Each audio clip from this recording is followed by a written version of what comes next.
नमस्कार साथियों, real study के इस ऑनलाइन प्लेटफॉर्म के ऊपर आप सबका हार्दिक स्वागत, अभिनंदन। ठीक है, पिछली क्लास के अंदर अपनों ने समास को पढ़ लिया है और आगे बढ़ते हुए आज की क्लास में अपने चर्चा करेंगे उपसर्गों के ऊपर। ठीक है, सबसे आसान होते हैं उपसर्ग। एक प्रश्न आपको किसी भी भर्ती परीक्षा के अंदर जहाँ पर हिंदी के प्रश्न आते हैं वहाँ पर एक प्रश्न आपको जरूर देखने को मिले। कुछ नहीं करना होता है। उपसर्ग होते हैं एक प्रकार से, यदि मैं बात करूँ, उपसर्ग एक प्रकार से जितने भी यौगिक शब्द हैं, ठीक है, वो उपसर्गों से निर्मित होते हैं। ठीक है, और शब्द निर्माण की इकाई के अंतर्गत आते हैं। मैंने आपको बताया था शब्द अपने क्या है, शब्द विचार शुरू किया था, तो वहां पर अपनों ने पढ़ा था भी शब्दों का निर्माण कैसे होता है। उत्पत्ति के आधार पर भी अपनों ने पढ़ा, व्युत्पत्ति के आधार पर भी पढ़ा। ठीक है, अर्थ के आधार पर अपनों ने पढ़ दिया है। लेकिन इसके अलावा भी जैसे संधि से शब्दों का निर्माण होता है, समास से भी शब्दों का निर्माण होता है, संयोग से भी क्या है, शब्दों का निर्माण होता है। इसी प्रकार से शब्द निर्माण के मैंने आपको चार मुख्य इकाई बताई थी, जिसके अंदर एक अपनों ने संधि पढ़ लिया है, उसके बाद अपनों ने पढ़ लिया समास। अब शब्द निर्माण की चार मुख्य इकाइयों में से आपके उपसर्ग और प्रत्यय रह गए हैं। उपसर्ग और प्रत्यय, तो आज अपने उपसर्ग को पढ़ेंगे, अगली क्लास में अपने प्रत्यय के ऊपर चर्चा कर लेंगे। एक तो ये बात आपको क्या है, ध्यान में रखना है, शब्द निर्माण की ये मुख्य इकाई के अंदर आते हैं। उपसर्ग होते क्या हैं भी? उपसर्ग क्या होते हैं, सीधा सा प्रश्न पूछा जा सकता है। ये होते हैं शब्दांश। शब्दांश होते हैं, यानी एक प्रकार से मैं देखूं, शब्द का अंश, एक छोटा हिस्सा। इनका स्वयं का कोई अर्थ नहीं होता है, लेकिन ये किसी भी शब्द के साथ जुड़कर उसके अर्थ में या तो विशेषता ला देते हैं या उसके अर्थ में परिवर्तन कर देते हैं। अब कैसे करते हैं भी, चलिए, अगर परिभाषा लिखना चाहो तो लिख सकते हो, वे शब्दांश जो किसी भी शब्द के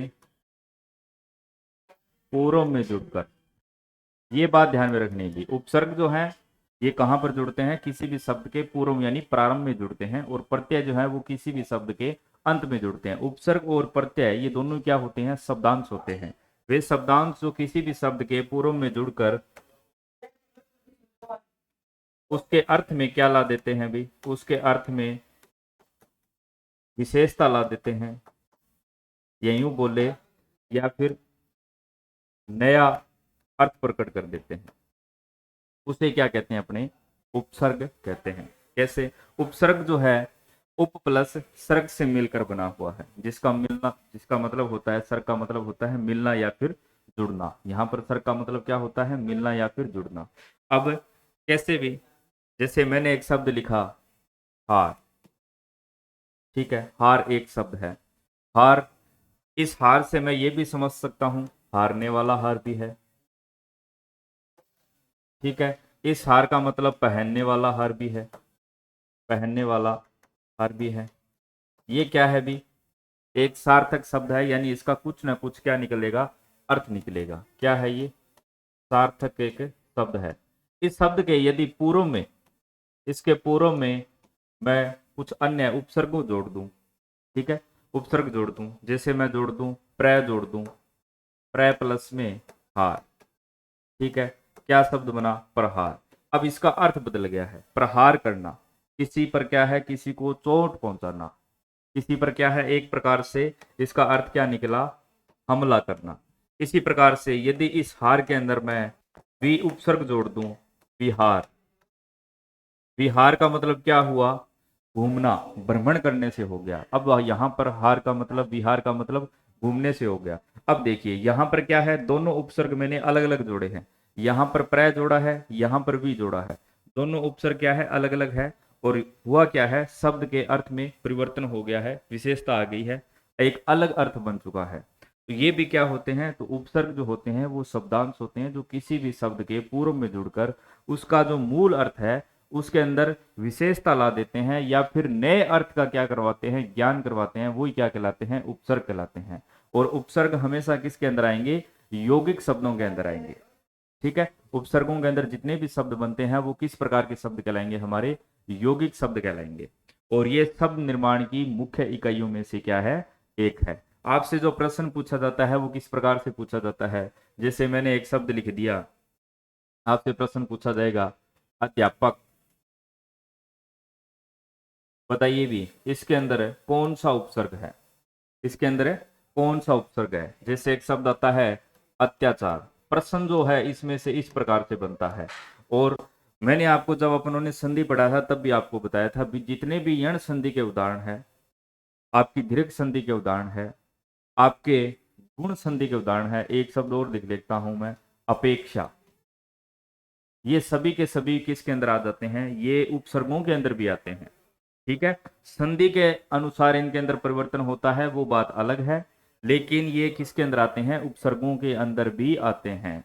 और आपसे यहाँ पर यदि आपने संधि को ध्यानपूर्वक पढ़ा है तो आप तुरंत बता दोगे यहाँ पर क्या है। अपनों ने पढ़ा था किससे बना है, अधि प्लस आपक, अधि प्लस आपक, ये लीजिए। तो कौन सा उपसर्ग है यहाँ पर, अधि क्या है, उपसर्ग है, अधि क्या है, उपसर्ग है। इसी प्रकार से अप प्लस में ईक्षा, इच्छा, इच्छा का पर्यायवाची होता है। अपेक्षा यानी किसी से क्या करना, आशा करना। ठीक है, अपेक्षा, इच्छा का मतलब होता है किसी से इच्छा रखना या आशा करना, लेकिन यहां पर अप जुड़ चुका है जिसका अर्थ होता है बुरा। ठीक है, अप उपसर्ग का अर्थ है कई अलग अलग तरह का, ये निर्भर करेगा वो कौन से शब्द के साथ जुड़ रहा है, इस बात पर निर्भर करता है। इनका आपसे कई बार क्या है, अर्थ भी पूछ लिया जाता है। जैसे यहां पर क्या बनेगा, अति प्लस में आचार, अति प्लस में आचार। तो यहां पर अति क्या है, उपसर्ग है जिसका मतलब क्या होता है, अधिक। अत्याचार यानी किसी के साथ आप क्या कर रहे हो, अत्याचार कर रहे हो, बुरा व्यवहार कर रहे हो, लेकिन बहुत ज्यादा कर रहे हो, अति कर रखी है आपने। ठीक है, तो इस प्रकार से क्या है, आपसे उपसर्ग पूछा जाएगा। यदि आपको संधि पता है तब आप तुरंत बता दोगे। अधिधनापक य से पूर्व आधा वर्ण कौन सी संधि है, यण संधि है। अ प्लस में ईक्षा, ए प्लस ई के मिलन से कौन सी संधि है, गुण संधि है। इसलिए मैंने जब आपको संधि पढ़ाई थी तब आपको बताया था ये संधि आपको उपसर्गों के अंदर भी क्या है, काम आएगी, बहुत ज्यादा काम आएगी।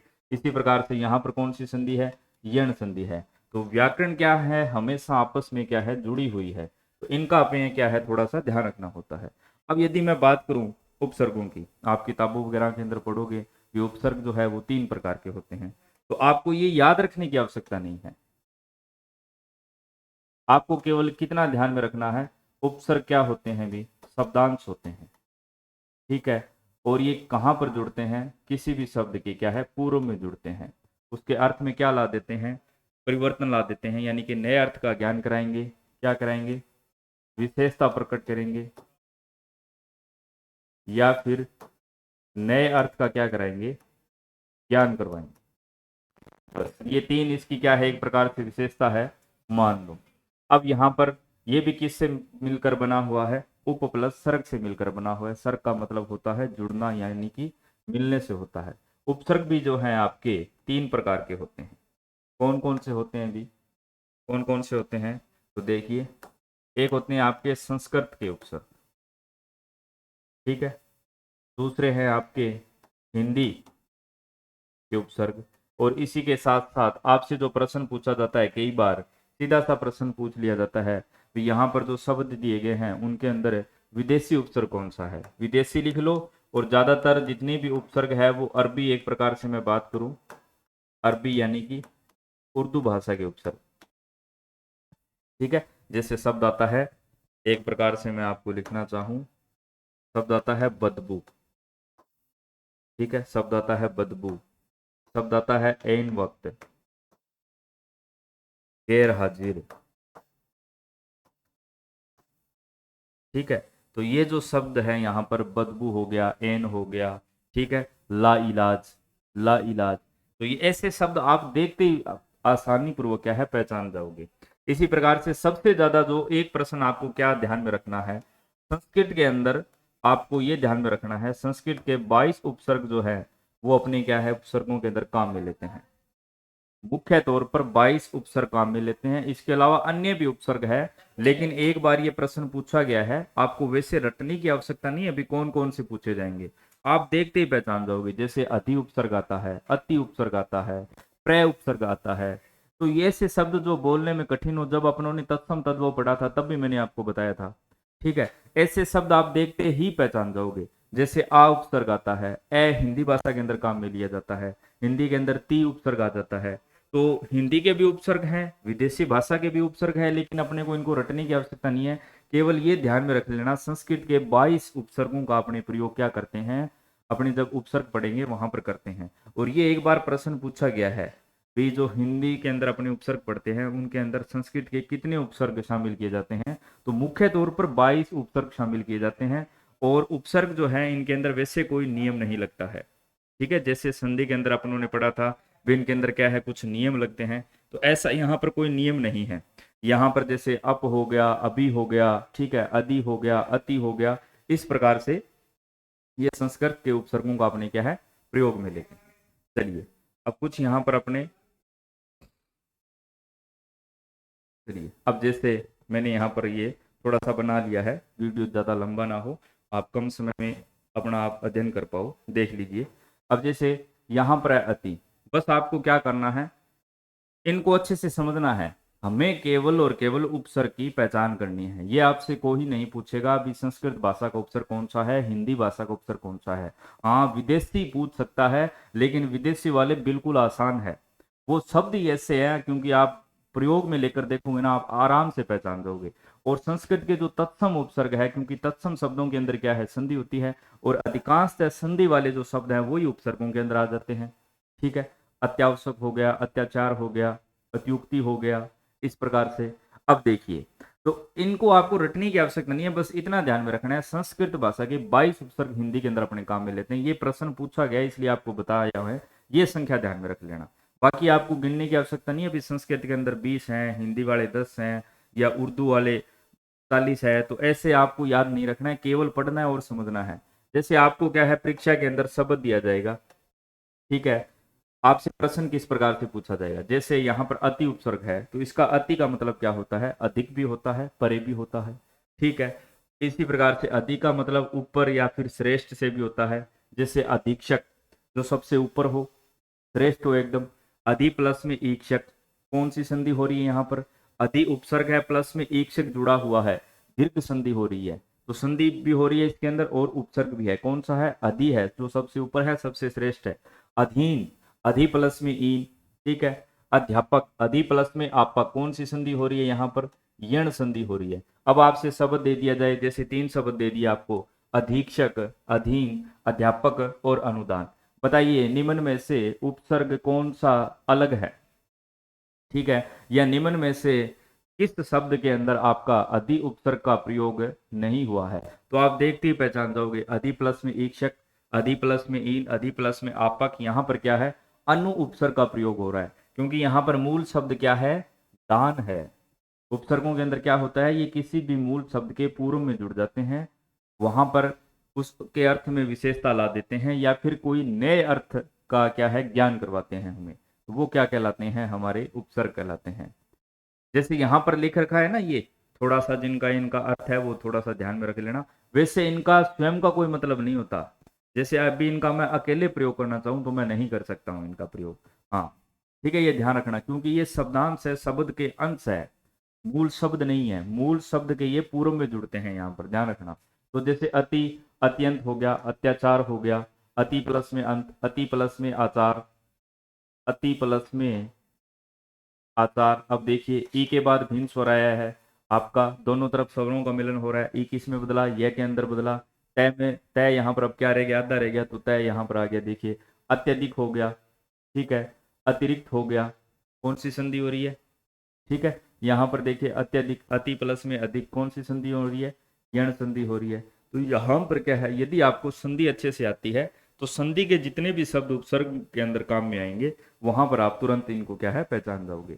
इसी प्रकार से आपने और देखें, जैसे अधि उपसर्ग हो गया, अधीक्षक, अधीन, अध्यापक, अध्यादेश, तो यहाँ पर कौन सा है भी, ये लीजिए, अधि प्लस में आदेश, यहाँ पर मूल शब्द क्या है, आदेश है, किसी को आदेश देना, ठीक है, किसी को आदेश देना उसकी पालना करने के लिए, लेकिन यहाँ पर अधि उपसर्ग लग गया है, अब वो क्या बन चुका है, अध्यादेश बन चुका है, अध्यादेश बन चुका है। अब देखिए आगे, जैसे अनु, अनु का मतलब क्या होता है, पीछे होना या फिर उसके अनुसार, जैसे अनुकरण, अनुसार, अब यहाँ पर सार मूल शब्द है, अनु उपसर्ग है, अनुदान, अनुवाद, वाद यानी किसी से चर्चा वगैरह करना, वाद विवाद, अनुवाद। इसी प्रकार से अप का मतलब क्या होता है, बुरा भी होता है, विपरीत से भी होता है, जैसे अपमान। मान क्या होता है, किसी की इज्जत करना, लेकिन उसका अपमान करना। अप यानी कि बुरा उसका मान करना, उसका मान सम्मान नहीं करना, अप लग चुका है। अपवाद, ठीक है, अपहरण, किसी दूसरे का क्या है अपहरण करना, बुरी बात है। अपेक्षा, अप प्लस में ईक्षा, अप प्लस में ईक्षा, कौन सी संधि है, देखिए एक मात्रा आ रही है, ए प्लस ई का मिलन हो रहा है, कौन सी संधि है, गुण संधि है। तो यहां पर संधि वाले शब्द भी आएंगे, ठीक है।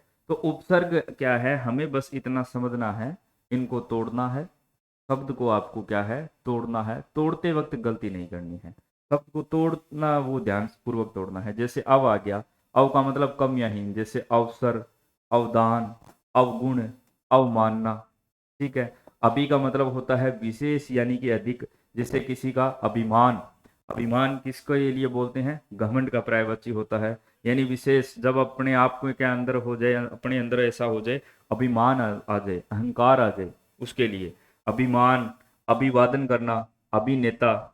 इसी प्रकार से जैसे अपी आ जाए, अपिधान, अपिधान का मतलब होता है ढक्कन से, ठीक है, किसको बोलते हैं, ढक्कन को बोलते हैं। और अपहित का मतलब होता है ढका हुआ, क्या होता है, ढका हुआ।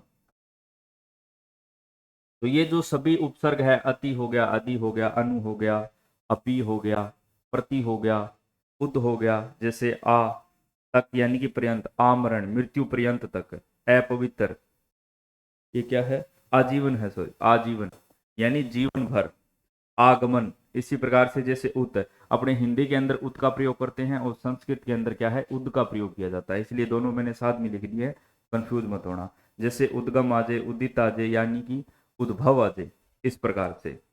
तो ये क्या है आपके, अब देखिए, ये देखिए, जैसे कुछ और अपने उपसर्गों के माध्यम से समझते हैं।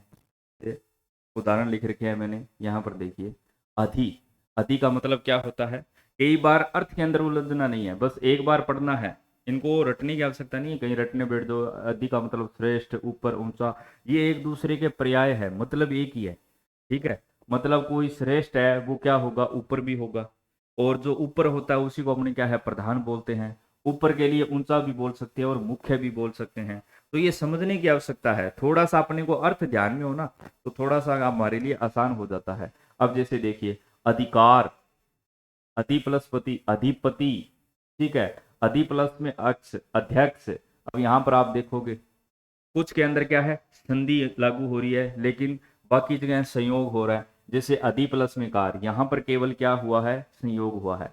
एक होती है आपकी संधि और एक होता है संयोग, ये दोनों बातें मैं आपको बता चुका हूँ।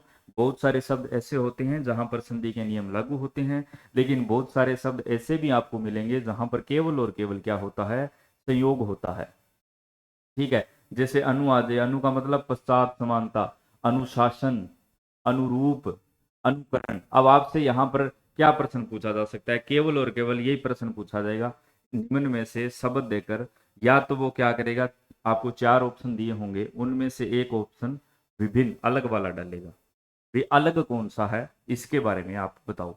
या फिर वो आपसे क्या करेगा, शब्द देकर उसमें उपसर्ग पूछेगा और मूल शब्द पूछेगा। जैसे अनुकरण, इस यहाँ पर उपसर्ग कौन सा है, अनु उपसर्ग है, और करण क्या है, मूल शब्द है, करण क्या है, मूल शब्द है। इसी प्रकार से जैसे अप यानी इसका मतलब लघुता, हीनता यानी कि अभाव से होता है। जैसे अप प्लस में मान, अपमान, अप प्लस में कीर्ति, अपकीर्ति, कीर्ति यानी कि उसके यश के लिए बोला जाता है, ठीक है, यश के लिए बोलते हैं। अपहरण, अभी का मतलब अभिमान, ठीक है, अभिसार, अभिप्राय। इसी प्रकार से जैसे आ गया, एक ध्यान में रखना भी, ये जो आ उपसर्ग है ये संस्कृत का उपसर्ग है, जबकि ए उपसर्ग होता है वो हिंदी का उपसर्ग होता है। ये थोड़ा सा ध्यान में रख लेना, आपकी जानकारी के लिए बता रहा हूँ, आपसे कोई नहीं पूछेगा अभी ए हिंदी का है या फिर आ संस्कृत का है या अति संस्कृत का है, आपको पढ़ते ही समझ में आ जाएगा। ऐसा पूछता नहीं है आपसे, परीक्षा के अंदर केवल और केवल क्या पूछा जाएगा, आपसे उपसर्ग है कौन सा वो पूछा जाएगा। क्या पूछा जाएगा, उपसर्ग है कौन सा, केवल इतना ही पूछा जाएगा। अब जैसे यहां पर देखिए एक मिनट में,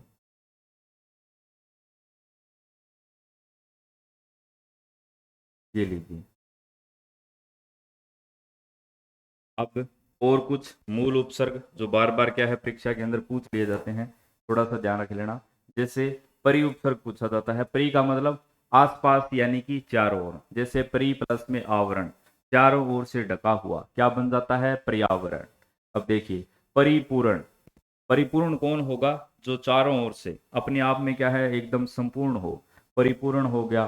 परिभ्रमण, चारों ओर का भ्रमण। परिकल्पना, परिकल्पना, तो यहाँ पर क्या है? परि उपसर्ग है, कल्पना यहाँ पर मूल शब्द है। कल्पना करना यानी कि किसी के बारे में अच्छी तरह से क्या है सोचना। ठीक है, तो यहाँ पर क्या है? परि उपसर्ग है और कल्पना मूल शब्द है, यहाँ पर कोई संधि नहीं हो रही है। ठीक है, थोड़ा सा ध्यान रखना। इसी प्रकार से शब्द आता है जैसे ये देखिए क्या आया है? उत, उत का मतलब ऊपर, श्रेष्ठ, उत्तम, यानी उत्साह है। उत प्लस में कर्ष, उत्कर्ष। इसी प्रकार से उप, उप का मतलब क्या होता है? निकटता होना या फिर गौण होना जो मुख्य ना हो। जैसे शब्द आता है वन, इसके अंदर मैं उप जोड़ दूं, क्या बनेगा? उपवन। अब देखिए वन का मतलब बहुत बड़ा जंगल होता है, उपवन का मतलब छोटा बगीचा या फिर वाटिका के लिए अपने प्रयोग में लेते हैं। यानी कि क्या हो गया? गौण हो गया, थोड़ा छोटा हो गया। जैसे यहां पर देखिए सहायक या फिर हीनता। उपभेद हो गया। उपमंत्री यानी जो मेन मंत्री होता है, जैसे केंद्रीय मंत्री होते हैं, उसके बाद राज्य मंत्री होते हैं, उनकी सहायता के लिए और भी छोटे छोटे मंत्री होते हैं जिनको अपने क्या बोलते हैं? उपमंत्री। तो वो क्या हो गई? गौण हो गए। वो उनकी मुख्य तौर पर सहायता करेंगे, मुख्य नहीं होते। जैसे मुख्यमंत्री, केंद्रीय मंत्री, उप मंत्री, राज्य मंत्री, इसी प्रकार से। अगला है दुरुपसर्ग, जिसका मतलब क्या होता है? बुरा या फिर कठिन यानी कि हीन। अब आप देखिए दुर आप पढ़ते ही समझ जाओगे कौन सी भाषा का है? संस्कृत भाषा का है। ठीक है, जैसे दूर प्लस में आचार, किसी के साथ में क्या है? बुरा आचार विचार करना, दुराचार करना। दुर्गम, दुर्गम की आप सभी जानते हो। गम का मतलब क्या होता है? जाना। दुर यानी जहां पर जाना क्या हो? कठिन हो। ये अपने वाक्यांश के अंदर भी आता है, वाक्यांश के लिए एक शब्द के अंदर भी आता है। ठीक है, जहां पर जाना एकदम सरल हो, सुगम, तो कौन सा उपसर्ग? सु उपसर्ग। जहां पर जाना एकदम क्या हो? सरल हो। जहां पर जाना एकदम कठिन हो, क्या हो जाएगा? दुर्गम। और जहां पर जाना संभव ही न हो, अगम। ठीक है, इस प्रकार से। जैसे दुर्गुण यानी बुरे गुणों से जो निहित है, क्या हो जाएगा? दुर्गुण। अब यहां पर गुण मूल शब्द है और दुर क्या आया है? शब्दांश के रूप में आया है, गुण के पूर्व में जुड़ गया है। अब देखिए कितना अंतर आ गया है। यहां पर गम का मतलब केवल जानने से था, अगर मैं सू जोड़ देता तो जानना जहां पर आसान हो, दूर जोड़ा तो जानना जहां पर क्या हो गया? अर्थ में परिवर्तन आ गया, कठिन हो गया। ठीक है, इसी प्रकार से यहां पर देखिए गुण है, सु जोड़ देता, सुगुणों वाला, अच्छे गुणों वाला। ठीक है, अब क्या बन गया? दुर्गुण यानी कि बुरे गुणों वाला। इस प्रकार से ये क्या करते हैं? अर्थ के अंदर क्या है? परिवर्तन कर देते हैं। इसी प्रकार से दुस, अब ये ध्यान में रखना भी, जब अपनों ने संधि पढ़ी थी तो यहां पर अपनों ने पढ़ा था, इसको पढ़ा भी था, दुआ प्लस में गुण। कौन सी संधि का उदाहरण है? विसर्ग संधि का उदाहरण है। और रह का क्या होता है? आगमन होता है। रह का क्या होता है? आगमन होता है। लेकिन अब यहां पर देखिए, जब आपसे यहां पर उपसर्ग पूछा जाएगा ना, तो उपसर्ग के अंदर अपने दुहे नहीं कर सकते। ठीक है, अपने यहाँ पर दुहा नहीं कर सकते। ये हिंदी भाषा है, क्योंकि इसके अंदर परिवर्तन किया गया है। संस्कृत के जितने भी शब्द उठाए गए हैं उनके अंदर भी परिवर्तन किया गया है। बहुत सारे शब्दों को ज्यों का त्यों इस्तेमाल में ले लिया, वो क्या कहलाए? तत्सम कहलाए। जिनके अंदर अपनों ने परिवर्तन कर लिया वो क्या कहलाए? वो हमारे लिए तद्भव कहलाए। ठीक है, लेकिन जब भी अपने उपसर्ग बताएंगे ना, वहां पर इनका अपने प्रयोग नहीं करेंगे। तो जैसे यहाँ पर दुर है, दुस के अंदर भी देखिए स कौन सा लिया है अपनों ने? दंत्य से लिया है, दंत्य से लिया है। इसके नीचे मैंने हलंत लगाया है आधा। इसी प्रकार से जैसे दुष्कर्म यानी कि बुरे कर्म, दुष्काल बुरा काल, दुःसपनोन यानी कि दुष्ट सौपन। अब ये जो आधा से आता है ना, आधा से, ये भी क्या होता है? इस दंत्य से का रूपांतरण होता है। जब इसको शब्द के अंदर अपने लिखते हैं तब इसका आधा रूप इस प्रकार से लिखते हैं, ये वाली डंडी को अपनी क्या है? हटा देते हैं। इसका थोड़ा सा ध्यान रखना। दुह साहस, ठीक है, यानी कि जिसका बुरा साहस हो। चलिए कुछ और देखते हैं भी, ये लीजिए। कुछ अन्य भी है बहुत सारे। ठीक है, जैसे शब्द आता है अंतः। अंतः का मतलब भी क्या होता है? भीतर का। जैसे अंतःकरण, अंतःपुर। और ये अपनों ने संधि के अंदर भी पढ़ा था, ये विसर्ग संधि के अंदर मैंने आपको एक नियम के तौर पर भी मैंने आपको वहां पर बताया था। क्या बताया था मैंने, चलिए थोड़ा सा इसको मैं बड़ा कर देता हूँ। जब अपने संधि कर रहे थे तब मैंने आपको बताया था, ठीक है, जब क्या है किसी भी शब्द के इस तरफ क्या आ जाए, किसी भी शब्द के इस तरफ, ठीक है, ए, उसके बाद में विसर्ग हो और उसके बाद में कै आ जाए या फिर ख आ जाए या फिर पै आ जाए, तब क्या होता है, विसर्ग वैसा का वैसा ही रहता है। विसर्ग क्या है, वैसा का वैसा ही रहता है। हालांकि इनका प्रयोग ज्यादातर क्या है, संस्कृत के अंदर किया जाता है, ठीक है, लेकिन हिंदी के अंदर भी क्या है, ये प्रयोग में ले लिए जाते हैं। अब देखिए यहाँ पर जैसे अंतय आ गया, जिसका मतलब भीतर या बीच का, ठीक है, अदय आ गया जिसका मतलब अदय पतन, नीचे की ओर जो गिरता है, ये भी देखिए अदय पतन, अधोगति, ठीक है, अधोगामी। इसी प्रकार से आत्म, आत्म का मतलब क्या होता है, अपना, आत्म कथा, अपनी कथा, हमारी अपने आप की कथा, आत्मघात, आत्महत्या यानी स्वयं को मारना, ठीक है। तो यहां पर आपको शब्दों का थोड़ा सा बस ध्यान रखना है। उपसर्ग और प्रत्यय बहुत ही आसान टॉपिक है, इनके अंदर आपको करना कुछ नहीं होता है, इनको बस आपको क्या है, एक दो बार बार बार थोड़ा सा क्या है, रिवीजन करना है और कुछ नहीं करना है। शब्द कौन सा है मुख्य है उसका थोड़ा सा ध्यान रखना है। चिर, चिर हमेशा ही क्या करते हैं, चिरायु, चिरकाल, किसके लिए आता है, लंबे समय के लिए आता है। जैसे शब्द आते, चिरकाल आ जाए, चिरायु आ जाए, इस प्रकार से। नी है, नी का मतलब निषेध, बिना, निशब्द, निशेष यानी बिना शेष के, ठीक है। अब जैसे आपको परीक्षा के अंदर नी अगर इस प्रकार से मिल जाए, या फिर यहां पर देखिए निस, ये भी मिल सकता है इस प्रकार से, क्योंकि हिंदी के अंदर जब भी पूछा जाएगा ना तो उपसर्ग इसको माना जाता है, ठीक है, उपसर्ग के रूप में इसको माना जाता है। हाँ, यदि ये आपको नहीं दिया गया हो, ये दे रखा है, तब अपने इसको भी सही कर सकते हैं, तब अपने क्या है, इसको भी सही कर सकते हैं। अधिकांशतः इस प्रकार से जो अपने उपसर्ग देता है वहां पर वो इसी प्रकार से देता है, जैसे दुस, ठीक है, निस, इस प्रकार से ही देता है, ये देता नहीं है, उपसर्ग लगाकर बहुत कम देता है। यदि ये आपको नहीं दिए गए हो तब अपने उपसर्ग के साथ इनको क्या है, सही कर सकते हैं। जैसे शब्द उपसर्ग आदि, जिसका मतलब क्या होता है, अच्छा या श्रेष्ठ। सत प्लस में जन, कौन सी संधि, व्यंजन संधि। सत्कर्म, अच्छे कर्मों वाला। सज्जन, अच्छा व्यक्ति हो उसके लिए प्रयोग में लेते हैं। जैसे दुर, दुर्जन, बुरा व्यक्ति, दुर उपसर्ग आ गया है। इसी प्रकार से सम, जिसका मतलब क्या होता है, साथ में यानी कि बराबर। समकक्ष, समकालीन यानी एक ही समय का। और ये शब्द आपने बार बार पढ़ा होगा, जब भी अपने इतिहास विषय पढ़ते हैं वहां पर बार बार पढ़ते हैं, ये अकबर के समकालीन था, ये उसके समकालीन था, ठीक है, तो ये वहीं से आया है। समकक्ष यानी बराबर का कक्ष। इसी प्रकार से यहां पर देखिए, अब दो सम है, एक के अंदर क्या है, केवल सीधा सैम पूरा है, और एक के अंदर क्या है, यहां पर जो सम है यहां पर मैं पूरा है। यहां पर देखिए मैं के नीचे क्या है, हलंत लगा हुआ है, इसका मतलब सामने, समक्ष या फिर समग्र, यहां पर कोई भी संधि नहीं होती है, ये ध्यान में रखना।